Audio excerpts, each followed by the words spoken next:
Sắp xếp dữ liệu, nghe có vẻ khô khan, nhưng thực chất nó lại là trái tim đang đập của toàn bộ nền khoa học máy tính. Hãy nhìn vào sự hỗn loạn trên bàn làm việc của bạn. Máy tính cũng ghét sự hỗn loạn y như vậy. Chúng cần trật tự để có thể tìm kiếm, phân tích và đưa ra quyết định trong chớp mắt. Giả sử chúng ta có một mảng dữ liệu ngẫu nhiên gồm các con số 8, 3, 1, 7, 0, 10 và 2.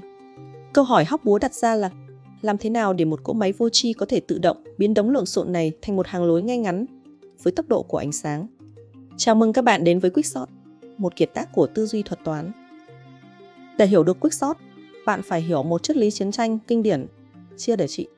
Thay vì cố gắng giải quyết một vấn đề khổng lồ, cồng kềnh cùng một lúc, Quickshot chọn một cách thông minh hơn, chẻ nhỏ nó ra. Một mảng dữ liệu lớn sẽ được bẻ gãy thành hai mảng nhỏ hơn. Hai mảng nhỏ đó lại tiếp tục vỡ ra thành 4. Cứ liên tục như vậy, một bài toán cực kỳ phức tạp sẽ được quy về những mảnh ghép vô cùng đơn giản. Nhưng làm sao để hệ thống biết cách chia cho đúng? Đó là lúc thuật toán cần một điểm tựa. Điểm tựa đó trong thế giới lập trình được gọi là pivot. Thuật toán cần chọn ra một con số bất kỳ trong mảng để làm thước đo chuẩn mực. Có rất nhiều cách để chọn pivot, có thể là phần tử đầu tiên, phần tử nằm ngay chính giữa, hay thậm chí là bốc thăm ngẫu nhiên. Nhưng để dễ hiểu và thực thi gọn gàng nhất, chúng ta sẽ thống nhất chọn phần tử nằm ở vị trí cuối cùng của mảng. Trong ví dụ này, con số 2 chính là hồng tâm của chúng ta. Từ giây phút này, số 2 sẽ trở thành người phán xử. Mục tiêu tối thượng của Quickshot không phải là vội vàng sắp xếp toàn bộ mảng ngay lập tức. Mục tiêu của nó ở bước này rất khiêm tốn, chỉ cần đưa duy nhất cái pivot số 2 này về đúng vị trí thực sự của nó mà thôi. Vậy vị trí đúng là gì? Đó là nơi nó sẽ thiết lập ra hai vương quốc hoàn toàn tách biệt. Một vương quốc bên trái nơi chỉ chứa những con số nhỏ hơn 2 và một vương quốc bên phải nơi chứa những con số lớn hơn 2. Trật tự bên trong hai vương quốc này lúc này ra sao không quan trọng. Quan trọng là ranh giới phải được thiết lập. Để xây dựng được hai vương quốc đó, cỗ máy Quickshot khởi động hai con trỏ, gọi tắt là Y và G. Hãy tưởng tượng con trỏ G là một kẻ dò đường. Nhiệm vụ của nó là đi tuần tra từng phần tử một từ trái sang phải để dò xét. Trong khi đó, con trỏ Y đóng vai trò là người gác cổng. Nó đứng lùi lại phía sau, làm nhiệm vụ cắm mốc ranh giới cho vương quốc của những số nhỏ hơn pivot. Trò chơi bắt đầu. Con trỏ G bắt đầu hành trình. Nó nhìn vào số 8. 8 lớn hơn 2, không thỏa mãn điều kiện. Bỏ qua, nó đi tiếp sang số 33 vẫn lớn hơn 2 lại bỏ qua. Nhưng khi G bước sang số 1, thì 1 nhỏ hơn 2. Điều kiện đã được thỏa mãn. Chúng ta đã tìm thấy một cư dân hợp lệ cho vương quốc bên trái.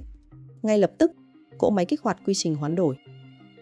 Lúc này, người gác cổng Y sẽ nhấc chân bước lên một bước để mở rộng lãnh thổ. Nó hiện đang chỉ vào số 8. Thuật toán ra lệnh hoán đổi phần tử tại vị trí Y và vị trí G cho nhau. Thế là số 1 bay về phía trước, nằm gọn gàng trong vùng an toàn, còn số 8 bị đẩy lùi về sau. Ranh giới đã được cập nhật thành công. Sau cú hoán đổi này, G lại tiếp tục hành trình vô tận của mình, quét qua số 7, số 0, số 10. Cứ mỗi lần tìm thấy một số nhỏ hơn 2, kịch bản đẩy người gác cổng lên và hoán đổi lại được lặp lại với độ chính xác tuyệt đối. Khi con trỏ G đi đến sát cuối mảng, tức là nó đã hoàn tất việc tuần tra, mọi phần tử đều đã được kiểm tra nghiêm ngặt. Đây là lúc thực hiện bước cuối cùng để chốt hạ. Thuật toán tiến hành một cú hoán đổi đặc biệt giữa bản thân pivot và phần tử nằm ngay sau ranh giới Y.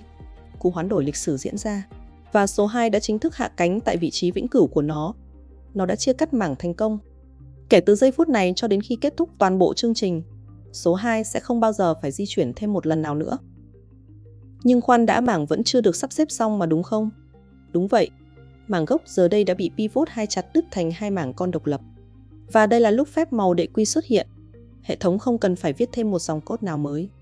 Nó chỉ việc tự gọi lại chính cỗ máy Quickshot vừa rồi, ném hai mảng con này vào và cho chạy đồng thời. Mảng bên trái tự chọn pivot mới, mảng bên phải cũng tự chọn pivot mới.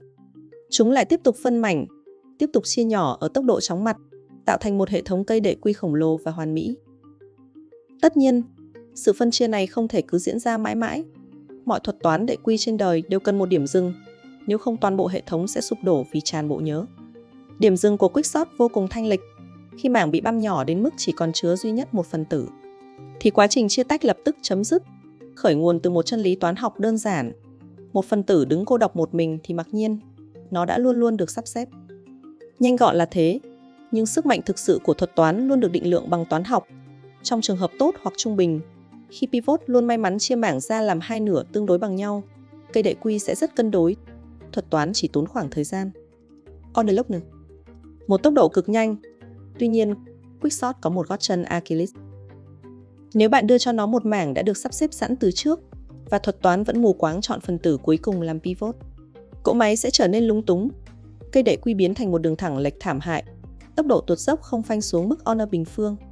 Đó là lý do trong các hệ thống hiện đại, người ta thường xáo trộn mảng dữ liệu lên một chút trước khi chạy Quickshot để né tránh kịch bản tồi tệ này.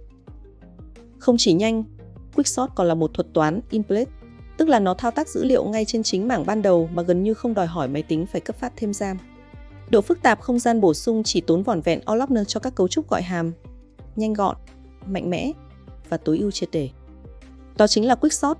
Nếu bạn thấy video này hữu ích trong hành trình chinh phục khoa học máy tính, đừng quên nhấn nút đăng ký và rung chuông để không bỏ lỡ những thuật toán đỉnh cao tiếp theo từ mình nha. Xin chào và hẹn gặp lại!